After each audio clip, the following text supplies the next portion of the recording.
हर इंसान की आंखों में एक सपना होता है, लेकिन अक्सर हम अपने ही सपनों से भटक जाते हैं क्योंकि हमारी नजरें कहीं और लगी होती हैं। दूसरों की सफलता पर, दूसरों की दौलत पर, दूसरों की मंजिल पर हम उनकी तुलना में खुद को छोटा समझने लगते हैं और यही सबसे बड़ी हार की शुरुआत होती है। हमें सिखाया गया है कि प्रतिस्पर्धा जरूरी है, लेकिन किसी ने ये नहीं बताया कि असली प्रतिस्पर्धा बाहर नहीं बल्कि अपने ही भीतर होती है। हम खुद को तब तक नहीं जान पाते जब तक हम दूसरों की ओर ताकते रहते हैं। कभी किसी की तेज चाल देखकर घबरा जाते हैं, तो कभी किसी की ऊंचाई देखकर खुद को नीचा समझ लेते हैं। पर क्या कोई फूल सूरजमुखी देखकर मुरझा जाता है? क्या चांद कभी सूरज की रोशनी से खुद को बेकार मानता है? नहीं ना, क्योंकि वो जानते हैं कि हर किसी की अपनी जगह है, अपने समय है। तुम्हारे भीतर भी वो शक्ति है जो तुम्हें आसमान छूने से नहीं बल्कि खुद को पहचानने से मिलेगी। जब तुम दूसरों की ओर देखना बंद करोगे और अपनी आत्मा के आईने में झांकोगे, तब तुम्हें दिखेगा कि तुम में कितना दम है, कितना साहस है, कितनी ऊर्जा है। मत देखो कि दूसरा क्या कर रहा है, ये देखो कि तुम्हें क्या करना है, तुम्हारा रास्ता क्या है, तुम्हारा जुनून क्या है। क्योंकि अंत में जीत उसी की होती है जो अपनी रफ्तार में दौड़ता है, ना कि दूसरों की नकल करके। इसलिए अब वक्त आ गया है अपने भीतर की आग को पहचानने का, उस शक्ति को जगाने का जो सदियों से तुम्हारे अंदर सोई है, दूसरों की परछाइयों से निकलकर अब खुद को रोशन करने का। क्योंकि जब तुम खुद को पहचान लोगे तो दुनिया तुम्हें पहचानने से इनकार नहीं कर पाएगी। याद रखो, दूसरों को मत देखो, अपनी शक्ति पहचानो, क्योंकि तुम जैसे हो वैसे ही अद्वितीय हो। तो दोस्तों, कहानी शुरू करने से पहले वीडियो को लाइक करके चैनल को सब्सक्राइब जरूर कर ले, क्योंकि यह आपको उस दुनिया में ले जाएगी जहां आप खुद को पहचान पाएंगे। सुदूर हिमालय की तलहटी में बसा था एक गांव, शांतिपुर। यहाँ के लोग साधारण थे, पर एक बात असाधारण थी।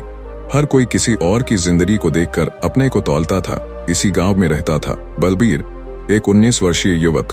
वह सुंदर था, बलवान था, तेजस्वी भी था, लेकिन अपने आप में असंतुष्ट रहता था। जब भी खेत में काम करता तो पड़ोसी किशन की तेजी देख सोचता, मैं तो उसके जितना मेहनती नहीं हूं।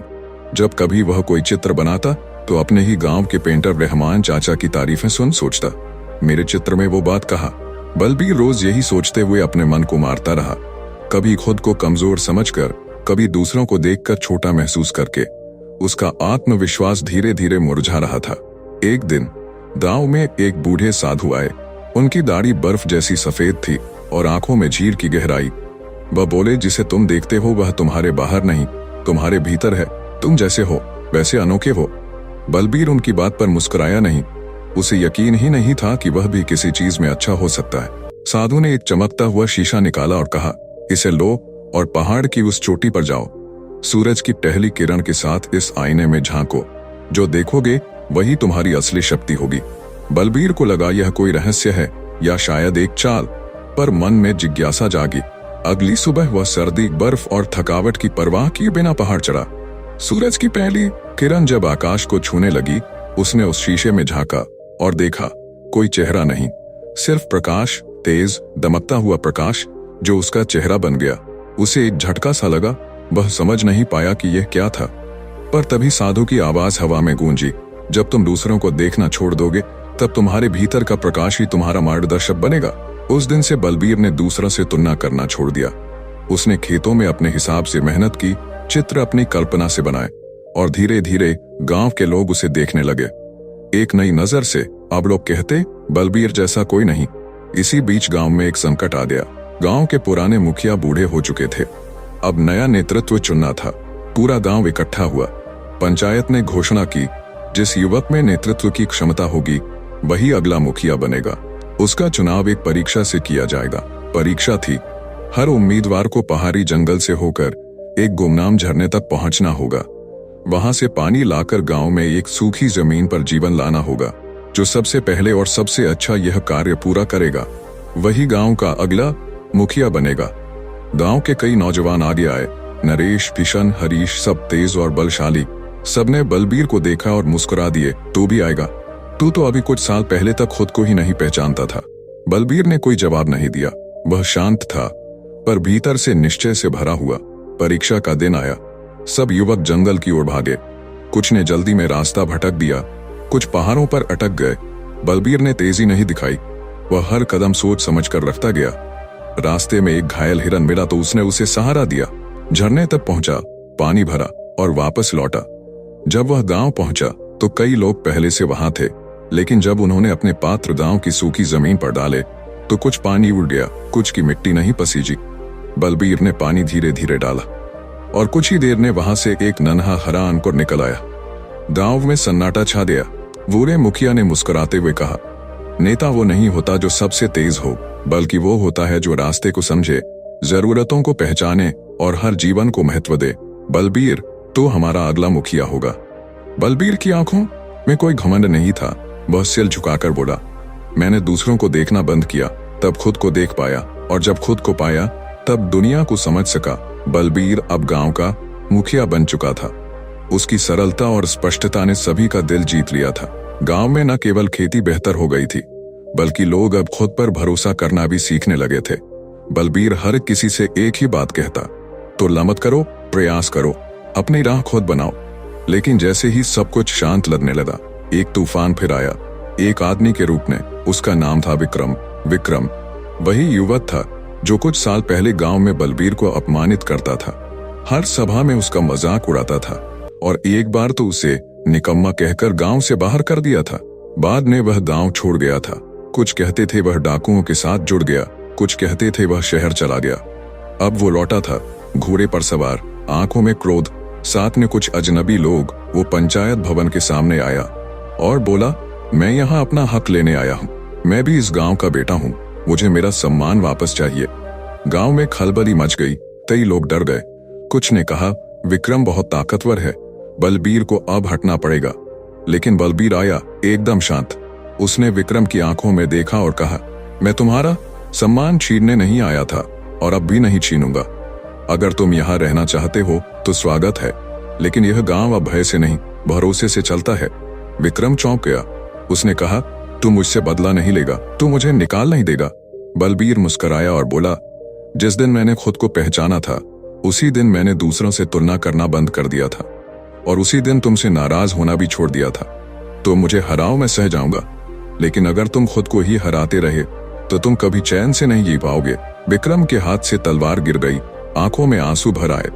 वो जमीन पर बैठ गया और बोला, मुझे माफ कर दो बलबीर, मैं सच में थक गया हूं। बलबीर ने उसका हाथ थामा और सबके सामने कहा, माफी देना कमजोरी नहीं, सबसे बड़ी ताकत है। गांव के बच्चे बलबीर की कहानी सुनते हैं और एक नया युग शुरू होता है, जहां हर कोई खुद की रोशनी खोजता है, नकल नहीं पहचान बनाता है। एक मिट्टी के घर में रहता था रमन। उसका जीवन साधारण था और उसका सपना बहुत असाधारण।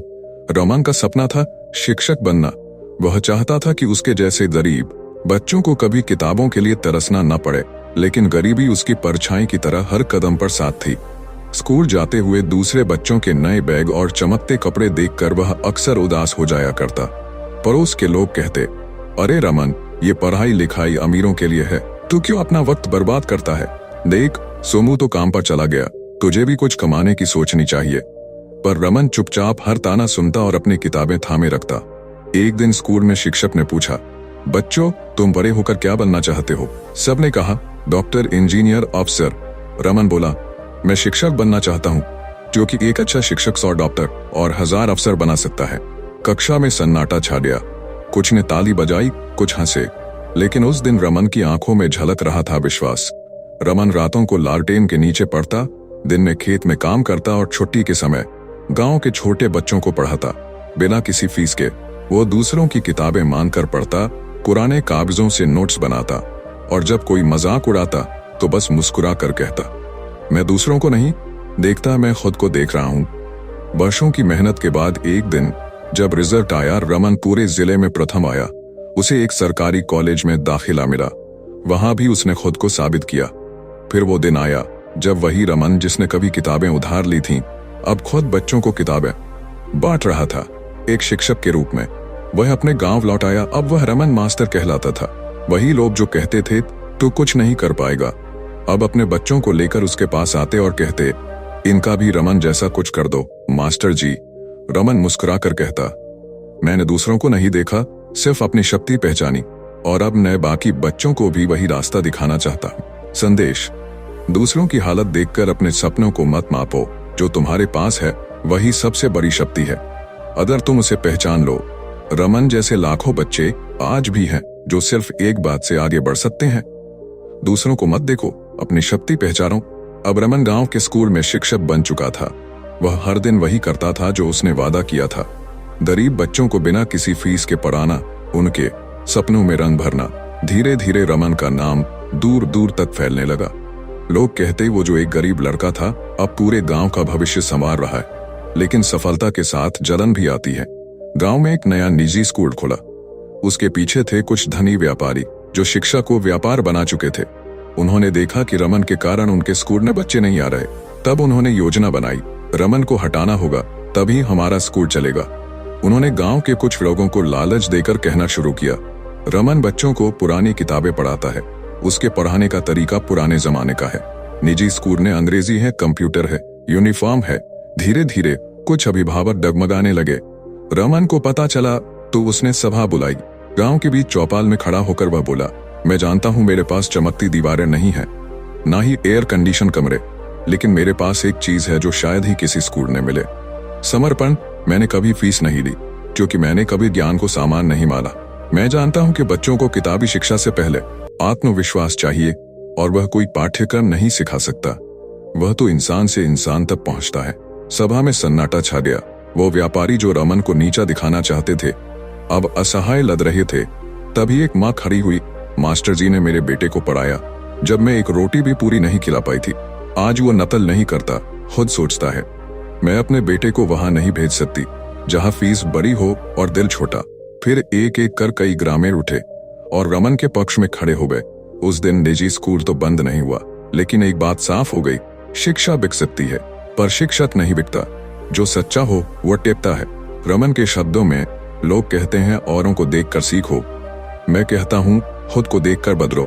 हर बच्चे में एक दिया है, उसे हवा से बचाओ और वो खुद उजाला कर देगा। अब रमन के विद्यालय में 100 से भी अधिक बच्चे पढ़ते थे। कोई खेत से आता था, कोई झुग्गी से, तो कोई बिना चप्पल के नन्हे पांव, लेकिन हर चेहरा चमकता था क्योंकि वहां पढ़ाई सिर्फ विषयों की नहीं होती थी, वहां स्वाभिमान और सपनों की शिक्षा दी जाती थी। पर रमन की ये सच्चाई बहुतों को चुभने लगी। एक दिन सरकारी अधिकारी गांव में आए। उन्होंने कागज देखे, बिल्डिंग देखी, क्लास देखी और फिर फैसला सुनाया, ये स्कूल पंजीकृत नहीं है, भवन मानक के अनुसार नहीं है, शिक्षक के पास कोई डिग्री नहीं, इसे तुरंत बंद किया जाए। गांव में हड़कंप मच गया। रमन चुपचाप खड़ा रहा। बच्चे डर गए, कुछ माएं रोने लगीं। अगले दिन पंचायत बुलाई गई। सरकारी अधिकारी बोले, नियम से ऊपर कुछ नहीं, अगर ये स्कूल बंद नहीं किया गया तो हम जमीन जब्त करेंगे। सबकी नजरें रमन पर थीं। रमन उठा। उसने कोई भाषण नहीं दिया, बस अपनी पुरानी थैली से कुछ कागज निकाले और सामने रख दिए। हर एक बच्चे की हाथ से लिखी चिट्ठी उन चिट्ठियों में था, मुझे पढ़ना अच्छा लगता है क्योंकि यहाँ मुझे डांट नहीं मिलती। मैं बड़ा होकर डॉक्टर बनना चाहता हूँ ताकि अपनी माँ का इलाज कर सकूं। अगर ये स्कूल बंद हो गया तो मेरी किताबें भी मुझसे रूठ जाएंगी। रमन ने सिर्फ इतना कहा, मुझे डिग्री नहीं मिली पर मैंने कभी शिक्षा का अपमान नहीं किया। मैं सरकारी सील से मान्यता नहीं चाहता, मुझे बच्चों की आंखों से मंजूरी मिल चुकी है। अगर नियमों के लिए इन बच्चों का सपना तोड़ना है तो ऐसे नियमों पर फिर से सोचिए। भीड़ सन्न थी, कुछ लोग आंखें पोंछ रहे थे।